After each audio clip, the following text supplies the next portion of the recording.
Le Réseau des sports est fier de vous présenter la 5e épreuve de la série NASCAR Pinty's 2022. C'est le Grand Prix de Toronto. Bien le bonjour, mesdames, messieurs. Didier Scradden en compagnie de Dominique Fugère, qui travaille fort. On parle ici, bien sûr, du directeur général du Grand Prix de Trois-Rivières. Ça s'en vient à grands pas, là. Oh, qu'on a hâte. Écoute, Dominique, bien le bonjour d'abord. Bonjour, bonjour. La première fois que je suis allé à Toronto, c'était en 1992 pour la série Players GM. Oh, quel baptême. La piste était... Je dis ça, je dis rien, ça fait 30 ans. Oui, exactement. La piste était déjà à ce moment-là assez rock'n'roll. Mais maintenant, nos amis de la télévision américaine, en parlant lorsqu'on fait la course d'Indy ce week-end, qu'on qualifie la piste de Bahamil des circuits de ville. À vous montrer à quel point la piste est bosselée, changement de revêtement et tout ça. C'est tout un défi pour ces pilotes-là. C'est tout un défi, et c'est tout un défi pour être capable de faire un circuit urbain du côté du Canada. Donc ici, on sait avec les variations de température, on le vit très bien, nous, à Trois-Rivières. C'est difficile de pouvoir garder un revêtement qui est égal. On a parfois on doit mettre du rapiessage avec du béton, on doit mettre du rapiessage avec d'autres types d'asphalte. Mais chose certaine, c'est que ça donne un défi aux équipes, ça donne aussi un défi aux pilotes, et on essaie de faire le mieux, mais j'ai l'impression qu'ici, on a manqué un peu de temps pour préparer complètement le circuit. J'ai bien peur que ça devienne un facteur.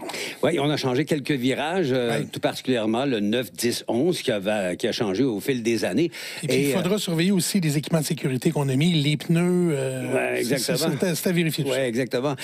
Écoutez, on roule entre les murs, donc c'est une espèce de tunnel. Il y a toujours beaucoup d'action. On démolit beaucoup de matériel, là, ça, c'est certain.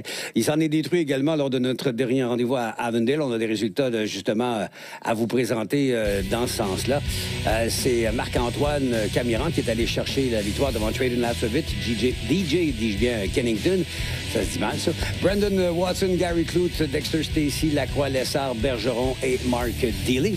Ce qui fait qu'au championnat, maintenant, Camiran mène par 10 points devant Lacroix et Clute qui sont à égalité en deuxième position. Watson, Lasovitz, Kennington, Tagliani, Dumoulin, le jeune Jean-Philippe Bergeron. À la 9e position est Dexter Stacey, le Québécois de Kahnawake, qui, lui, termine en 10e place. On a eu un format un peu semblable à celui d'Avondale, c'est-à-dire pratique qualif en même temps et la course qui va débuter dans un instant. Oui, il y a plusieurs pilotes, plusieurs équipes qui ont mis en doute, parce que, justement, le circuit, ça fait 3 ans qu'on n'est pas allé, et là, on doit être très rapide, très rapidement. Ceci étant dit, on manque de temps de piste dans les événements aussi importants que celui du Toronto Indy.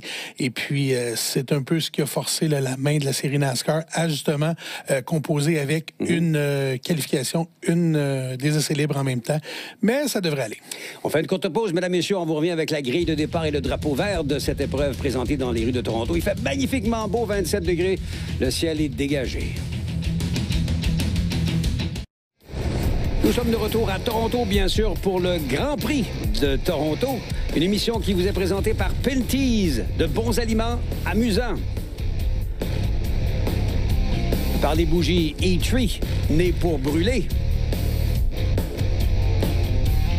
Et par Fast Eddie Speedwear. Équipez-vous! Regardez ces magnifiques images. En général, le taux d'humidité est assez élevé sur le bord du lac Ontario, comme ça, alors qu'on voit les voitures là, qui sont alignées pour le départ de cette épreuve. On est 25 aujourd'hui du côté de Toronto. Drivers, start your engines. Les moteurs qui sont maintenant lancés. DJ Kennington fête en passant son 45e anniversaire aujourd'hui.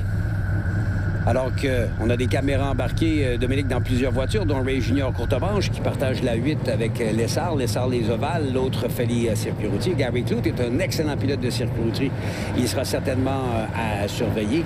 TJ Rinomato, lui aussi, transporte une caméra à bord. En fait, la plupart des voitures en ont, je vous dirais.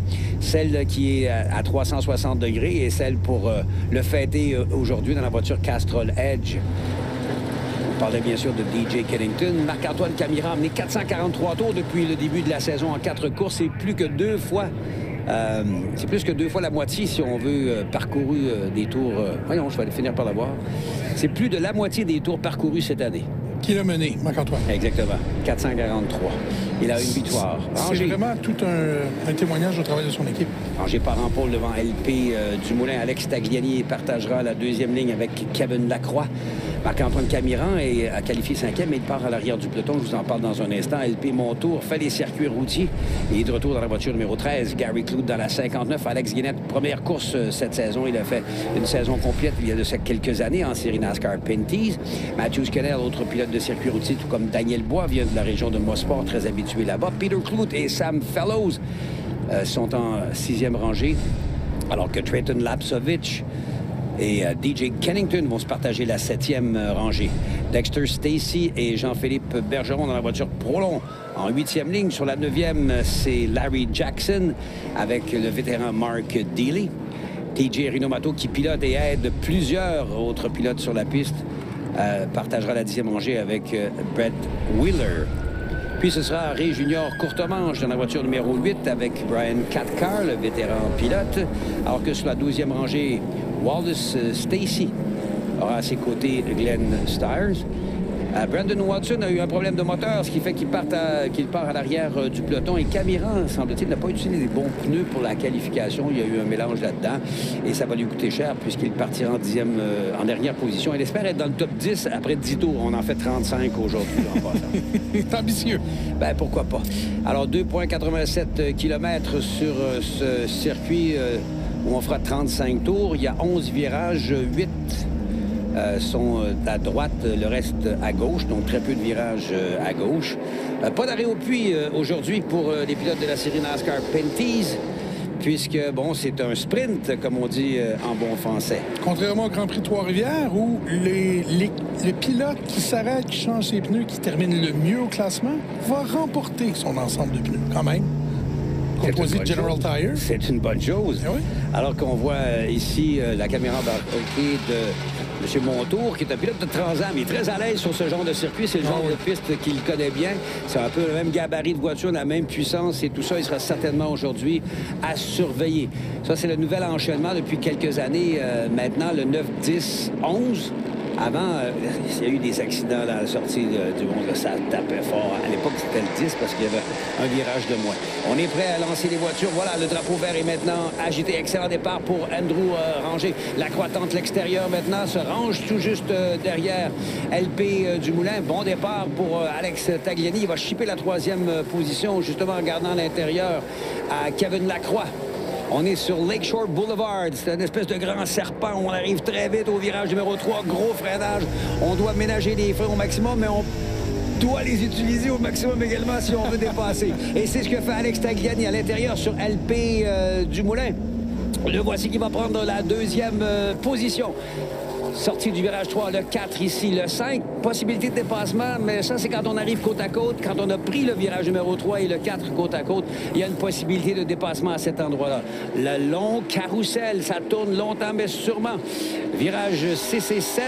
Et là, on va arriver, Dominique, au virage 8, où en général, il y a pas mal d'action. Il y a pas mal d'action parce qu'on doit freiner très fort et on doit changer de direction très rapidement. Et là, on voit un drapeau jaune qui est sorti. Ça doit pas être pour la petite touchette de LP Montour, là, dans la voiture Kamloops. Oh non! Une grosse touchette. Ouais, ça, c'est notre ami Wallace Stacy, dont l'avant a été passablement endommagé. Il semble avoir une crevaison à l'avant droit. Est-ce que c'est le résultat, justement, d'une touchette dans le droit et ça s'est mal fini au virage numéro 3? On n'a pas eu, dis-je bien, l'occasion de voir tout ça.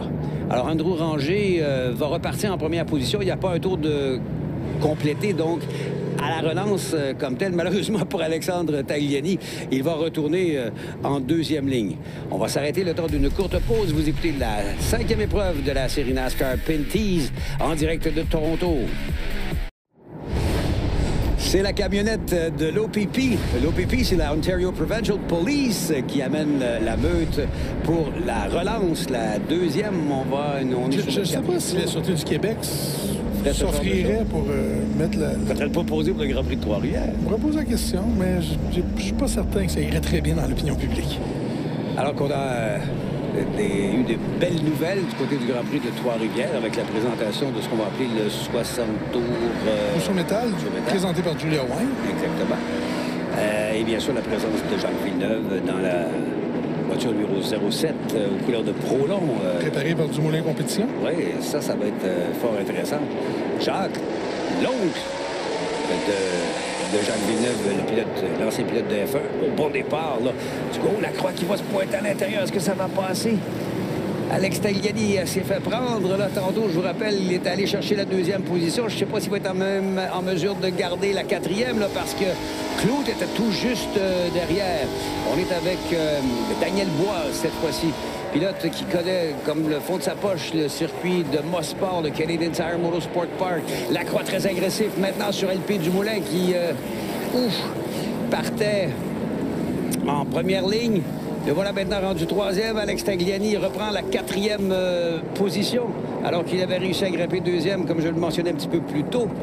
On est au 5e tour de piste. On va surveiller Camiran, là. Il est à la, est-ce que j'ai bien vu, à la 17e position tantôt. Je rappelle qu'il y avait 25 voitures. S'il est déjà 17e, je vais peut-être un petit peu anticiper où j'ai anticipé. 24e pour l'instant.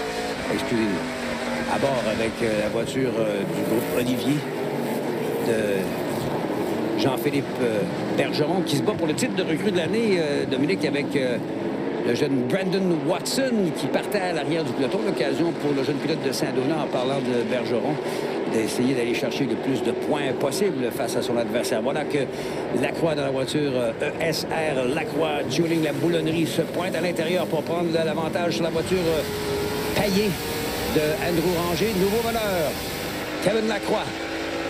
Parlant de Lacroix, c'est une des dernières fois qu'on va le voir avec une voiture rouge. On a appris qu'il porterait les couleurs de Napa. Oui. Présentement, c'est une belle voiture bleue et blanche avec un peu de jaune. L'entreprise familiale prend une grosse expansion, justement, en devenant propriétaire de plusieurs magasins Napa là, dans la région. Alors, c'est quelque chose... Est-ce qu'on va voir ça du côté de... On devrait... Je pense que oui. Je ne sais pas si on va voir changer les couleurs pour Trois-Rivières. Je ne suis pas certain. Honnêtement, je ne suis pas certain. Des fois, je dis je pense que oui quand je le sais très bien. Là, je ne suis pas certain. C'est drôle parce que ça a été publié sur Facebook. Exact. Mais il n'y a pas eu de lancement officiel encore. Je ne sais pas si ça va, justement, pour se faire du côté du Grand Prix Trois-Rivières. Qui sait. On revient à celui de Toronto. Alex Guinnett dans la voiture moto illimitée. Des LGL avec Bois, la 31, là, il est hyper agressif. Et Sam Fellows qui connaît une bonne course, alors qu'on voit ici Matthew Scannell, qui lui aussi est un spécialiste de circuit routier. Fellows dans le top 10, Dominique, on sait que dans les ovales, c'est pas tout aussi évident pour le fils de Ron Fellows, qui en est à sa deuxième année, je dirais, dans cette fameuse série, alors que Peter Clout, le 6, le père de Gary, est en train de se battre là, comme ça avec... Est-ce que c'était Stacy? Oui, parce que Wallace a eu des problèmes un petit peu au départ. On parlait de Daniel Bois qui a beaucoup de tours du côté de Mosport, mais c'est la même chose pour Sam Fellows qui y travaille. Oui, exactement. On se pointe à l'intérieur pour Stacy au départ de DJ Kennington, la voiture Castrol Edge. C'est la voiture Bully's Truck Stop en mauve, blanc et noir. Et ça prend un gros cœur. Là. Et là, j'en avais parlé tantôt. Regardez, quand on réussit à prendre les virages 4 à 2 de large, si on est à l'intérieur pour le prochain virage, on a certainement un avantage. DJ Kennington, qui est presque méconnaissable, il a perdu près de 40 livres pour célébrer ses 45 ans. Et pourquoi pas? Voici Stacy qui se pointe à l'intérieur. Pour le virage numéro 8, il y a beaucoup de vitesse. Est-ce qu'il sera en mesure de faire le coin? Ce qui est bien avec DJ Kennington, c'est qu'il est sage, brillant, intelligent. Il a un coup de volant d'enfer. Il est surtout patient. Exactement. C'est la plus belle qualité. J'en arrivais à ce qualificatif. Les grands esprits se rencontrent. Exactement. On a volé le punch de fort belle façon. C'est incroyable. J'ai énormément d'admiration pour celui qui a des milliers de tours dans toutes sortes de catégories. Clout, on parle de Peter qui se pointe à l'intérieur. Et comme vous le voyez, Kennington dans la voiture Castrol Edge, la 17, c'est pas un nerveux.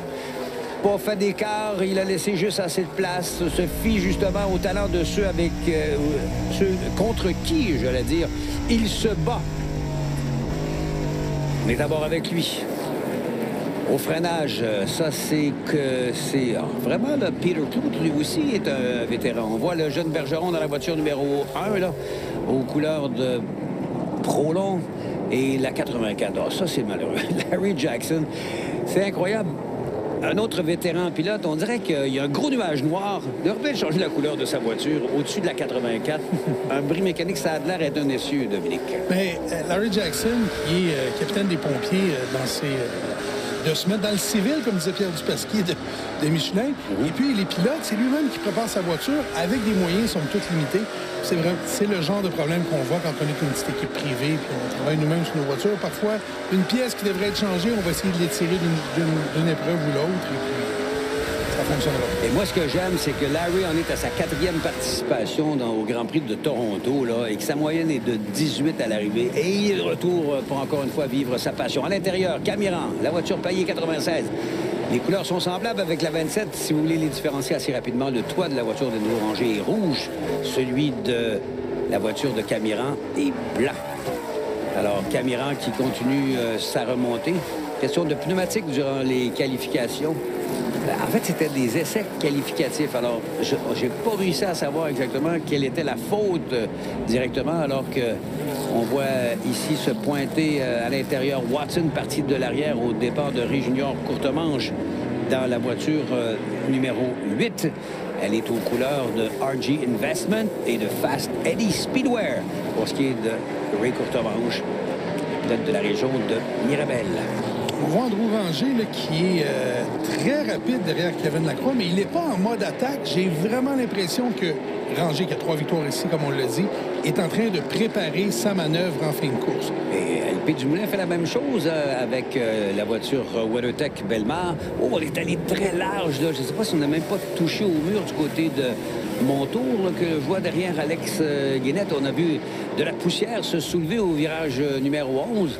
Et il est en mesure, bien sûr, de continuer, alors qu'on a de retour en piste, justement.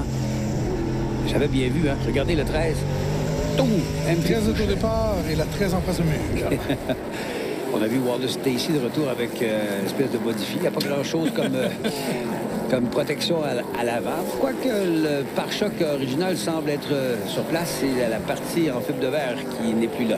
Fellows en prise avec... Stacy, Fellows la 98, Stacy la 92, va essayer de faire un chassé croisé.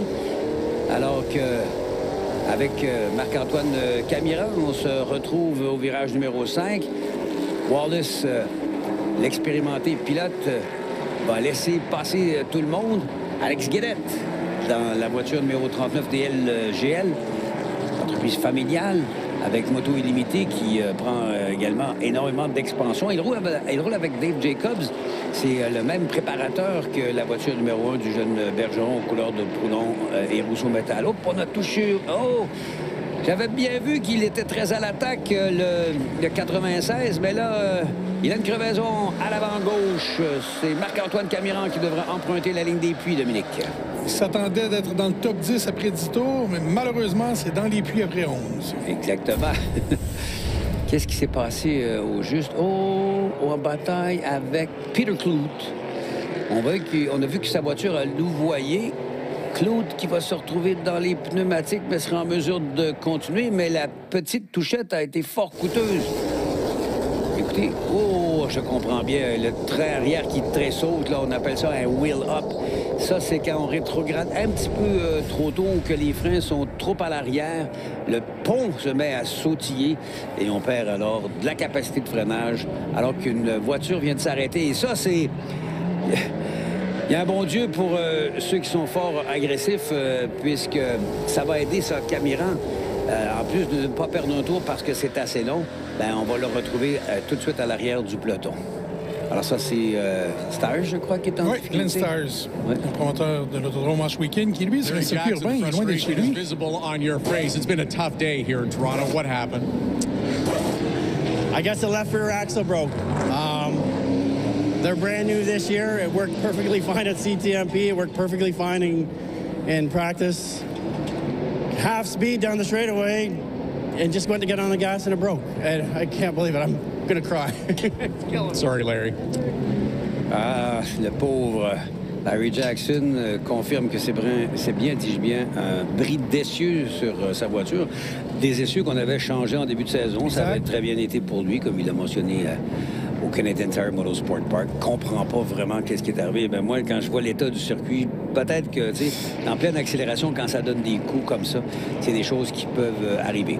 C'est Kevin Lacroix qui mène devant Andrew Ranger, Louis-Philippe Dumoulin, Alex Tagliani et Gary Kloot. On fait une courte pause, on vous revient dans un instant. Nous sommes de retour à Toronto pour le Grand Prix de Toronto. Didier Scannell en compagnie de Dominique Fugère, directeur général du Grand Prix de Trois-Rivières. Autre circuit urbain sur lequel on va se retrouver entre la course ici à Toronto. Il y aura ce qu'on appelle le Western Swing, c'est-à-dire qu'on va aller dans l'ouest pour une course à Edmonton et un programme double à Saskatoon avant de se rendre au Grand Prix de Trois-Rivières, 5, 6, 7 août prochain. On relance l'épreuve au 16e tour. Lacroix au beau milieu, il ne savait pas de quel côté aller, il ne savait pas de quel côté il y aurait à protéger, mais finalement, il n'y a personne qui l'attaque vraiment. Ranger, Dumoulin, Alex Tagliani suivent respectivement dans l'ordre. Avec Kloot toujours 5e. Lakeshore Boulevard, mais tout près du lac Ontario. Gros freinage. À l'intérieur, Alex Tagliani, la voiture Saint-Hubert Viagra. Beau dépassement au départ de la voiture WeatherTech. On s'est légèrement touché. Tagliani qui laisse juste assez de place, mais qui tentait bien sûr de serrer. Oh, ça a bloqué à l'arrière, là. Et ça, c'est Brett Willer, la 61, si je vois bien. Oui, c'est ça, la voiture Rigid sur un côté et Ryobi sur l'autre. Deux marques d'une même compagnie, un peu comme DeWalt et Stanley. Oui, exactement. Ça, c'est les deux marques qui sont distribuées chez Home Depot. Exactement. Alors, il n'y a pas de neutralisation jusqu'à présent. Montour qui fait du très bon travail avec Guénette tout juste derrière lui. La voiture rouge aux couleurs de Moto Illimité. Et parlant de voiture rouge, ben, on voit celle de Sam Fellows. Enfin, l'avant est rouge, l'arrière est tout blanc. Avec le commanditaire traditionnel de la famille Fellows, AER. AER, en Transam à Trois-Rivières, la fameuse voiture AER. Et Alex Tagliani qui a fermé ça. Et là, on est hyper à l'attaque, en gros dérapage, là. Sérieusement, là, LP Montour est déchaîné dans la voiture Kamloops GL Électricité. En gros dérapage contrôlé.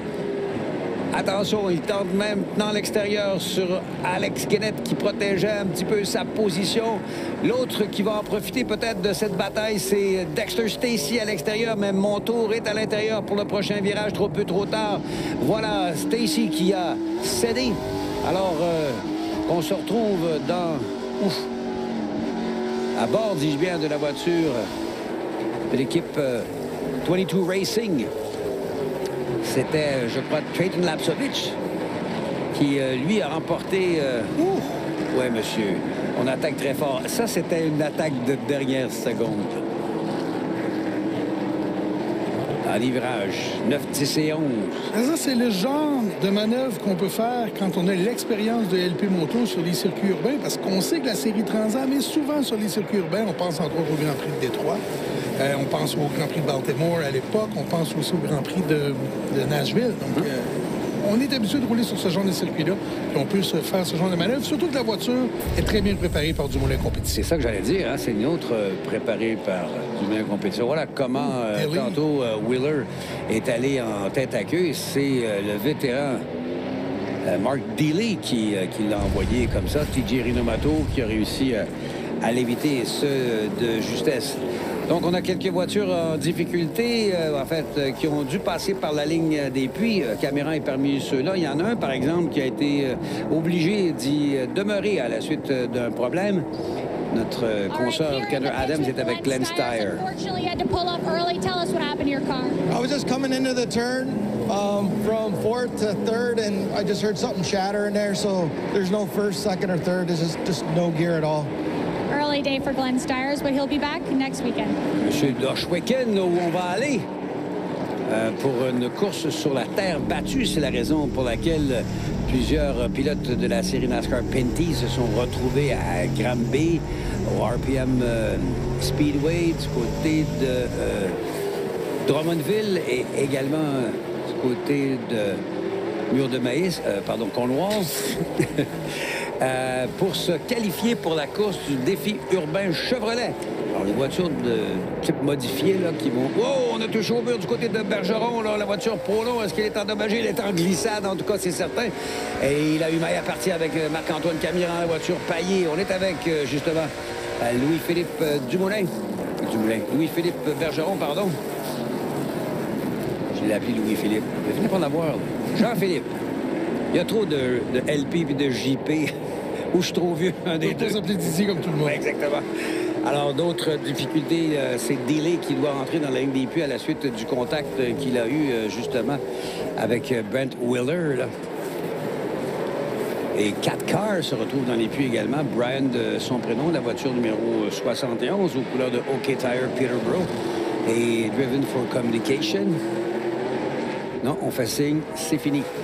Dans la voiture... numéro 74, aux couleurs de l'Aqua Tuning, la boulonnerie. Oh, Watson dans les murs de pneus. Murs de pneus qui, bizarrement, Dominique, ne sont pas attachés au coin 8, surtout, et peut-être ailleurs sur le circuit.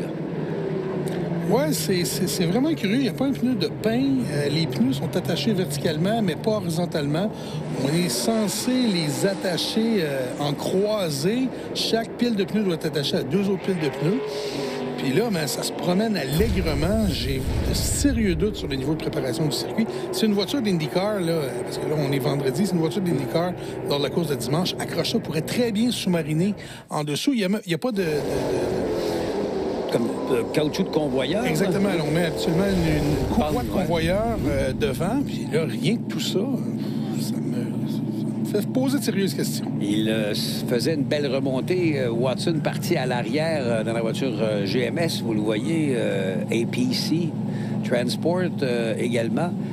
On va pas trop vite pour tenter de faire la réparation, mais bon, qu'est-ce que vous voulez? Alors, c'est une 3e neutralisation au 20e tour de piste. Toujours en première position, c'est Kevin Lacroix. Andrew Ranger est 2e. LP Dumoulin 3e. Alex Tagliani 4e. Et Clout est 5e. On parle de Gary. Comme on le voit, on travaille à replacer les pneus. On fait une pause, on revient. Nous sommes de retour dans la Ville-Reine pour la 5e épreuve de la série NASCAR Pinty's. On est au Grand Prix de Toronto, prêt à relancer l'épreuve à la suite de la 3e neutralisation. Les voitures qui sont maintenant en formation, prêtes à s'élancer. Avec Lacroix toujours en tête, qui amène avec lui Ranger. Il y a Dumoulin, Tagliani en 4e, 5e et 6e. Il y a Clout et il y a Guénette dans la voiture rouge et noire qui a un bon départ. Là. Alex Tagliani, qui s'était fait prendre à la première relance, là, a décidé de se ranger derrière LP Dumoulin. Il vient de se faire toucher, là. Je ne sais trop, je crois que c'est Bois qui était tout juste derrière lui, mais celui qui a fait la meilleure manœuvre, c'est Alex Guénette. Regardez-le. En 4e, maintenant en 3e par l'extérieur, au départ de LP Dumoulin. On est à bord avec Ré Junior Courtemanche, en plein milieu de peloton. Et voilà que... Oh, est-ce qu'on va réussir à contourner LP en parlant de... Alex Guénette? Non. Dumoulin va conserver la 3e. Guénette, la 4e position. La 5e... est à Bois, justement, et le grand perdant dans tout ça. Oh, on est parti en glissade très sérieusement, mais pas de dommage. Finalement, pour, je crois que c'était Montour là, qui était encore une fois en dérapage contrôlé. Alex Tagliani qui était 4e et qui va se retrouver 7e. Marc-Antoine Camiran dans la voiture Paillé qui doit faire une 2e remontée. La 96, le meneur au championnat. Et là, dans le mur de pneus, Dexter Stacey, ça a réussi à passer. Je ne sais pas s'il sera en mesure de partir. Son père, Wallace Stacey, vient de passer la voiture. OK, on voit la fumée. Ça veut dire qu'on a relancé le moteur. Oui, on parlait tout à l'heure des pneus non attachés. Le problème que ça cause, c'est que la trajectoire change. Le pilote essaie d'ajuster, d'adapter l'espace qui est disponible, mais si les pneus bougent, ben on peut pas se fier sur les repères qu'on a réussi à s'indiquer au fil des tours. Voilà, encore une fois, mon tour dans la voiture Kamloops. Il était tout juste derrière Dexter Stacey. Il n'a même pas eu besoin de l'envoyer dans le mur de pneus. Stacey lui est allé tout seul dans la voiture Bully Truck Stop. C'en est un qui s'est énormément amélioré alors que Alex Kenneth dans la voiture moto illimitée résiste aux attaques de Daniel Bois dans la voiture numéro 31 avec les couleurs de Sierra Excavation et Betty Brother Garage. Avec LP Montour. Écoutez, on a deux Louis-Philippe des LP. On parle ici de Dumoulin et de Montour. On a également un JP, Jean-Philippe Bergeron. Ajoutez ça, TJ Rinomato, DJ Kennington, Marc-Antoine Camiran, un MA et un RJ. Ray Jr. C'est les lettres de l'alphabet. Lapsevich dans la voiture Quick là, qui réussit à sauver les meubles. Là. Il est juste devant Camiran, justement. La voiture numéro 20 de Trayden Lapsevich qui a gagné l'épreuve de Sunset, la première épreuve de la saison dans la voiture RGC Sports Quick. Et là, on se cherche là, justement avec Kennington dans la voiture Castronage qui se glisse à l'intérieur. Il y a le jeune Bergeron qui suit tout ça. Lui, les circuits routiers, à part Icar, ce n'était pas vraiment sa tasse de thé. C'est un pilote d'ovale, tout particulièrement. Dans les espèces de... C'était comment on les appelle, ces voitures-là, à Icar, avec les moteurs de... Les Sportsman Icar? Non, les Cup-Light. Les Cup-Light, exactement. Merci, Dominique. Alors, son père, avec Martin Perrault, sont des propriétaires et amateurs, justement, de Cup-Light. Et c'est là que Jean-Philippe a fait, pas encore une fois, ben oui. Même endroit, même pneu, complètement... Et là, les meneurs s'amènent. De justesse, on s'enlève juste à temps du côté de Stacy.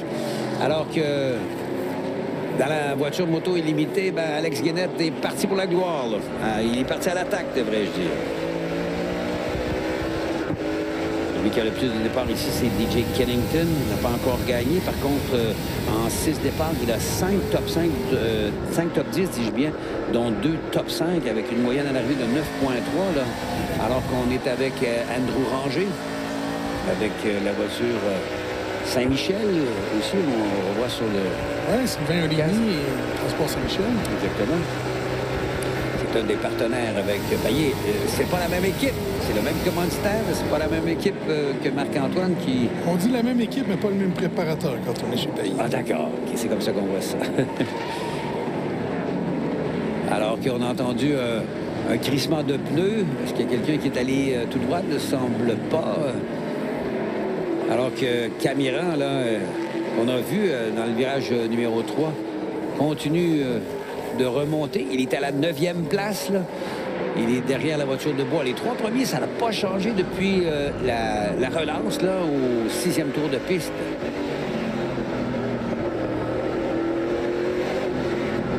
Alors, à bord avec Ranger, on voit le travail. Est-ce qu'il est en attente d'une tentative de dépassement? On le saura certainement un peu plus tard. Est-il en embuscade ou au contraire, il a toutes les misères du monde à suivre Lacroix? Il se fait pousser par Dumoulin. C'est Lacroix, Ranger, Dumoulin, Clout et Guénette, le top 5 à Toronto. On est de retour à Toronto. Didier Scannone en compagnie de Dominique Fugère. On est à bord avec Andrew Ranger. Lui aussi. Ah non, c'est LP Dumoulin, pardon, dans la voiture WeatherTech, qui a une caméra 360, la voiture WeatherTech Bellemare. Il n'a pas eu facile, lui, dans l'Ouest. Pas dans l'Ouest, mais dans l'Est complètement. J'espère qu'il aura l'occasion de se reprendre ici et dans l'Ouest pour les 3 courses qui auront lieu là-bas. Une en soirée le samedi du côté d'Edmonton et 4 jours plus tard à Saskatoon. Un programme double 225. En fait, c'est à peu près la même durée, Dominique, qu'une course normale, mais on donne 2 fois les points. 2 fois les points, on se sépare dans le milieu, on permet de réparer et ou d'abandonner entre les deux. Ça donne le 2e départ. C'est pas une formule que personnellement j'affectionne parce que souvent dans la première moitié, on est très prudent pour être certain de pouvoir faire la 2e. Mais il reste que ça permet de dire qu'on a 2 courses. Parlant de la course au titre, ils sont 13e et 14e présentement. Je parle de Bergeron et de Watson dans les voitures 1 et voiture 9. Watson qui semble particulièrement agressif. Il a eu quelques Mauvaise expérience depuis le début de l'épreuve, mais lâche pas le morceau, comme on dit en bon français. D'ailleurs, si on regarde son classement, là, il est 4e au classement général à 11 points de la tête. Bergeron en 9e, top 10 pour un pilote qui fait ses débuts du côté de la série NASCAR Penties. Justement, ça fait 2 circuits ovales où il se retrouve pas tellement loin du top 5 et que dans les relances, il est pris à l'extérieur. Et ça fait la différence. C'est 1 point par position, là. Alors, oh, oui, monsieur, différentiel de vitesse, c'est assez important, hein? On disait ça, notre ami Quentin, comme s'il élevait la famille. Exactement. On a laissé passer. Regardez les pneus, là. Ça fait un petit peu... ça fait pas très Grand Prix de Toronto, je suis obligé de vous dire. Ben, il faut dire que du côté d'Avondale, à Terre-Neuve, là, il y a beaucoup de travail à faire encore. Je pense qu'on a signé un contrat de 3 ans là-bas, là, avant qu'on retourne là pour les murets qui ne sont pas attachés, des jerseys. Oui, on devra changer ça pour des murets, comme on le voit ici, là, des murets qui sont coupés aux 90 degrés. Belle glissade encore une fois de LP Dumoulin, qui est le champion défendant de la série. J'aimerais vous le rappeler. Dumoulin, c'est sa 7e participation. Il y a 5 top 10, donc 4 top 5. LP ici du côté de Toronto. Alex Tagliani, la voiture Viagra Saint-Hubert. Il y a NTN. On a dû peut-être toucher à un mur en sortie de virage puisque le pare-choc, la couverture de pare-choc en fibre de verre est en train de se détacher. Je pense qu'il aimerait ça qu'elle se détache, ce pare-choc en fibre de verre, parce que ça deviendrait un avantage aéro dans la ligne droite, l'air qui peut s'échapper beaucoup plus facilement. Il n'y a pas d'effet parachute à l'avant les 3 premiers. Regardez, tout le monde force, là. On a très bien vu, là. Il n'y a personne qui est en train là, de se retenir pour conserver la mécanique d'ici la fin de l'épreuve. Il n'y a plus de temps. Non, il n'y a plus de temps, c'est le de dire. On voit Ranger qui travaille beaucoup plus fort qu'il le faisait en début d'épreuve quand on a fait remarquer qu'il était peut-être en train de préserver sa mécanique. C'était probablement le cas, mais Kevin Lacroix ne semble pas trop avoir abusé la sienne. Ranger, champion 2007, 2009, 2019. Lacroix, des victoires, en voulez-vous en voilà, il en a 15 des victoires. Encore Watson et encore au même endroit. Ouais, il faut dire que le virage 8, Dominique, c'est particulièrement bosselé au freinage. Oui, c'est bosselé au freinage, puis au-delà de ça, le profil des pneus change à chaque tour ou à peu près parce qu'on est toujours... Regardez, là, on est rendu à la ligne de course. Si on avait replacé les pneus, si les pneus avaient été attachés, on n'en serait pas là. Exactement. Alors, qu'est-ce que ça donne? Lacroix qui pousse au maximum. Même chose pour Ranger.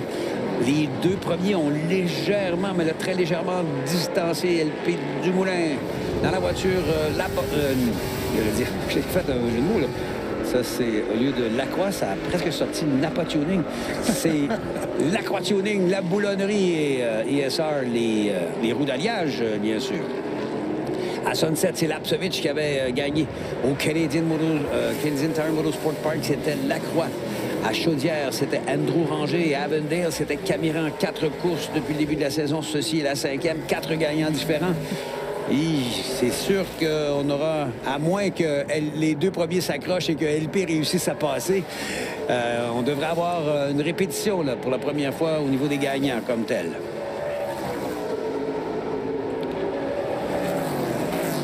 Belle manœuvre au freinage pour Alex Tagliani. La voiture Viagra Saint-Hubert. NTN à l'intérieur sur Alex Guénette. Les 2 Alex qui sont en lutte présentement. Et c'est finalement le tag qui aura l'avantage sur le Guénette avec la 5e position maintenant. On avait quoi, à peu près une demi-seconde entre Lacroix et Ranger, une demi-seconde entre Ranger et Dumoulin. Là, ça s'est serré un petit peu plus entre Lacroix et Ranger. Par contre, Dumoulin légèrement largué. Il y a 2,8 secondes entre Dumoulin et Clout. Clout et Guénette étaient tantôt à 1,1 seconde, mais là, Guénette vient de se faire passer par Alex Tagliani. Le drapeau blanc est agité. Dominique, dernier tour de piste. Lacroix, Ranger, Dumoulin, Clout, Tagliani. Et là, on donne le maximum, la belle glissade encore une fois pour celui qui a le plus grand nombre de victoires dans la série. On est à 31, je crois, pour Andrew Ranger. Au freinage, la voiture est hyper stable pour ce qui est de Kevin Lacroix. Hein. Incroyable, vraiment, là, réglé au quart de tour par Don Thompson Jr. Ouais, et piloté de main de maître aussi là. Je relisais des vieux documents qui avaient été rédigés par Jerry Rochon à l'époque. Il faisait l'éloge de Kevin Lacroix à l'époque où c'était mis roulant en Formule BMW. Avec raison, c'est vraiment un pilote précis, très, très bon. Parfois un peu costaud, mais bon. Oh, TJ Rinobato qui était juste devant avec les derniers instants de cette course. Rangé tout en glissade. Ce sera, j'ai bien l'impression, la deuxième victoire de Lacroix cette année. La deuxième pour celui-ci à Toronto et sa 16e en carrière. Il reste quelques mètres à parcourir. On est très bien sorti du virage 11. Le drapeau à damier est agité ou les drapeaux sont agités. Lacroix devant Rangé avec Dumoulin. Avec Clout qui est attendu pour terminer 4e et théoriquement Tagliani, voilà, c'est fait et Guénette s'est confirmé. On rejoint Don Thompson en compagnie de Todd Lewis. Don Thompson is the crew chief for Kevin Lacroix. Once your driver was out front, it just seemed like he was in control of this race. What did he say to you? Well, he had to work his butt off, that's for sure. The track's slippery today. Really proud of him. Thank all my guys on the team. They work hard. They really do. And what can I say? What a driver. Congratulations. On résume ça, justement. Il remercie son équipe et la dernière parole qu'il a dit. What a driver. Quel pilote. On s'arrête dans une pause. On va revoir le pilote au retour. Cette émission vous a été présentée par WeatherTech, la protection ultime pour votre camionnette, voiture ou VUS. Par Paillé, le centre du camion GM numéro 1 au Canada. Et par General Tire, le pneu officiel de la série NASCAR Pinty's.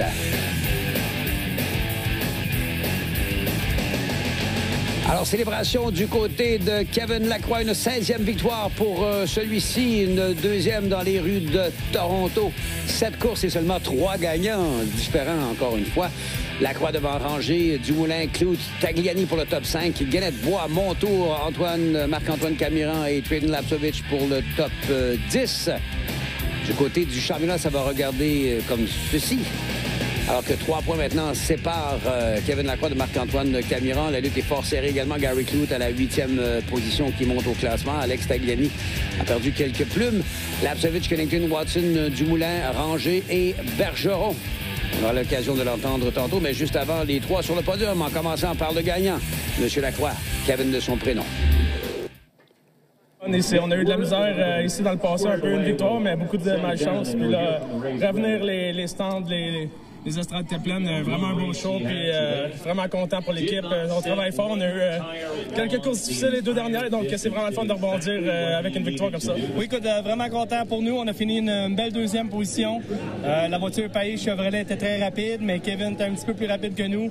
Il a fait 0 mistake, fait que 0 erreur. J'ai essayé de mettre la pression. Malheureusement, je n'ai pas été capable de dépasser, mais quand même, très belle 2e pour nous, vraiment satisfait. Fait que une belle place à Toronto, une piste incroyable. Fait on finit encore sur le podium, très heureux. Oui, merci beaucoup. C'était une belle journée pour la voiture WeatherTech 47 Belmont était rapide. Mon équipe travaille tellement fort tout le long des semaines et puis à ce temps-ci de l'année, des courses une après l'autre chaque fin de semaine. On a eu un gros incident à Newfoundland il y a 2 semaines et puis tout le monde travaille très très fort pour être capable d'être prêt pour l'Ouest. Puis ça va très bien en ce moment. Donc je le donne à ma gang, à WeatherTech Belmont. Merci tout le monde. Super crowd. Il y avait du monde ici aujourd'hui. C'était génial. Très content. Lacroix, après l'épreuve du Canadian Tire Motorsport Park, avait dit « Si t'es pas assez vite, tasse-toi. Si t'es assez vite, arrange-toi pour rester à l'avant. » C'est ce qu'il a fait. C'est ce qu'il a fait parce qu'on sait que quand on se fait rejoindre, on peut se faire pousser. Si on se fait pousser, on se fait dépasser. Donc, Lacroix n'a pas pris de chance. Il est resté juste en avant de Rangé, qui lui a été assez brillant pour ne pas forcer la note et aller chercher les points avec cette 2e position. Très beau podium aussi pour LP Dumoulin. Ça brasse les cartes au niveau du championnat. J'adore ça. Oui, parce qu'il y avait de la difficulté. En fait, en parlant de Rangé, il n'a pas terminé lors de la dernière épreuve du côté de Terre-Neuve. Il y a une bataille qui se fait également du côté des recrues comme telles. On a gagné gagné 3 points. On s'est rapproché de 3 points. On est à moins 18 maintenant entre Bergeron et Watson. On a recueilli les commentaires, justement, de Jean-Philippe Bergeron qui, pour la première fois, roulait sur le circuit de Toronto. La course a été très difficile. Premier pour moi en circuit de ville. Donc, on a appris beaucoup. On a qualifié pas vraiment ce qu'on voulait. On a fait un flat tire en qualification. Donc, on a remonté tranquillement pas vite. Dans la course, moi, j'ai eu un problème de déshydratation. J'ai perdu un petit peu la carte vers la fin de la course. C'est ce qui m'a permis de... pas ce qui m'a permis, mais ce qui m'a empêché d'aller chercher d'autres positions à l'avant. Je trouve ça plate pour la voiture Pro Long CTSR, mais on va revenir plus fort pour l'Ouest canadien. Bon, une belle preuve d'humilité à avouer que... Bon, parce que le taux d'humidité avec 27 degrés à Toronto, là, on est en pleine ville, c'est lourd. Exactement. Sur le bord du lac. Exactement. Alors, on verra qu'est-ce que ça va donner lors de notre prochain rendez-vous, ce qu'on appelle le Western Swing. On va aller du côté d'Edmonton, on retourne sur les ovales. Peut-être que, justement, Jean-Philippe sera un petit peu plus à l'aise à ce niveau-là. Ça risque d'être fort intéressant et ça peut basculer, justement, du côté du championnat avant d'arriver au Grand Prix de Trois-Rivières. 3 grosses courses avec 3 totaux de points à Trois-Rivières. Ça pourrait être très intéressant de voir la course rendue là. J'ai bien hâte, justement, de rouler encore une fois entre les murets de béton du côté du Grand Prix de Trois-Rivières. J'espère que vous aurez l'occasion de venir nous y rencontrer les 5, 6, 7 août prochains. Et il y aura bien sûr par la suite l'épreuve pour... Hors route, Supermoto, Super Quad, Rallycross, Autocross 13-14. Nous avons Mad Max Lacroix qui a fait des belles années au stade. Ça s'en promet pour Trois-Rivières. Je m'en rappelle. C'était tout un spectacle et ça le sera encore une fois. Un gros merci à Dominique Fugère pour ses excellents commentaires, à toute l'équipe technique sous la direction de Goran Bratic. Ici Didier Scradden qui vous donne rendez-vous prochainement pour encore plus de NASCAR à RDS. Au revoir, mesdames, messieurs.